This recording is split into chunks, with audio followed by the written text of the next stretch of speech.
one was interesting because we've all heard of The Legend of Zelda 64 beta. In fact, we had this old series called Cancelled Gaming over here that actually once covered this exact same topic. I remember there was an episode for this one entirely. It might have gotten removed, but this is an infamous beta I think a lot of people know. It was around the time when the N64 was being launched, and around E3 Nintendo was specifically showcasing the power of their 64-bit console. And Zelda was of course going to be one of those games that was going to throw it out there. Zelda is one of those games that always showcases the power of the Nintendo console that's coming out at the time, right? I mean, you can look at it with Legend of Zelda for the NES, all the way up to Link to the Past for the SNES, Ocarina of Time for the Nintendo 64, you go all the way up to Twilight Princess for the GameCube, and Wii, Skyward Sword more so for that, I guess the HD remakes for the Wii U, and Breath of the Wild for the Switch and Wii U. But the thing is, you understand that Zelda is sort of a landmark type of thing for Nintendo. They release these games not too often. So a lot of people were interested about The Legend of Zelda 64 beta. In fact, a lot of the things mentioned in the story were actually things that were into this beta as well. Nintendo really wanted to make a free-roaming environment, and there were some interesting things being done with a persistent free roam world with Legend of Zelda back in the day as well too, but because the N64 had limited storage capacity, and they were kind of pushing some features out that really weren't possible on those consoles at the time, that they had to dial it back to the game we have nowadays. Not saying that game is bad, but it was pared back from what it originally could have been during the development phase.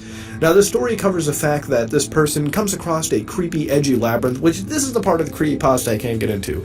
See, with stories like this, I always like it when there is a moderate level of detail being given. When you're telling me about how textures are violent and bloody and gripping, it almost turns me off, because at the same time you're playing an N64 game. How much fucking detail are you eking out of an N64 to the point where you're really seeing such texture fluidity, such texture detail for a system that's not really known for having crisp textures anyways? It's one of those things that strikes me really, really odd the more I read into it.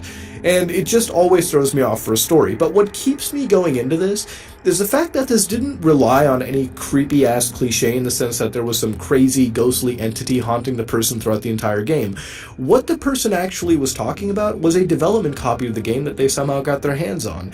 And it's always been a theory among Zelda fans in the Zelda community that there is a creepier side to The Legend of Zelda, and that's why Twilight Princess and Majora's Mask are some of my favorite Legend of Zelda games, because they really do touch upon the more weirder, more mystical, gothic side of Legend of Zelda anyways. If you play Twilight Princess anyways, it's a more darker, more edgier experience than, say, something like Skyward Sword or Breath of the Wild, for example, even though that game still is showing some aspects of what I like about Twilight Princess, but of course that's a whole different topic entirely.